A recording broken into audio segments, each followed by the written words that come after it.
Picture a hospital room, early 1900s, clean sheets, sharp instruments.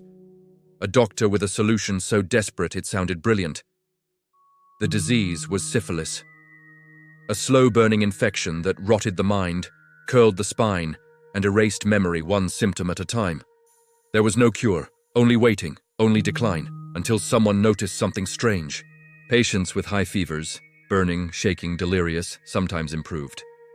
Not healed, but quieter, more lucid, as if the fire had scorched something else away.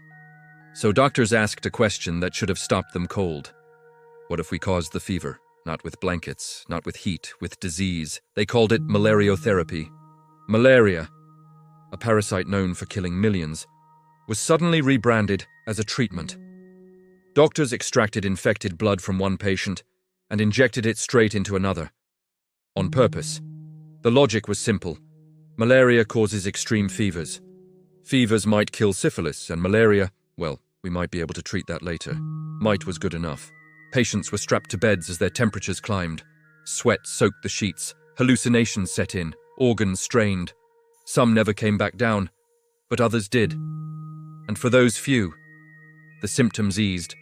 Speech returned, eyes focused. Families called it a miracle. So the practice spread. Hospitals kept malaria strains like ingredients. Doctors debated which version burned hotter. One physician even won a Nobel Prize for deliberately infecting people with a deadly disease. Let that sit. A gold medal for controlled suffering. Of course, many patients died. Some from malaria, some from the treatment itself, some because consent was a luxury they were never offered. Prisoners, the institutionalized, the forgotten. They were told this was mercy. And here's the part that should unsettle you most. It worked, sometimes. Just enough to make it respectable, just enough to keep going. Because history isn't driven by good ideas. It's driven by ideas that almost work. Eventually, penicillin arrived. Malariotherapy vanished, the wards emptied, the fevers stopped, and medicine moved on, quietly. No apologies, no memorials. Just another chapter closed.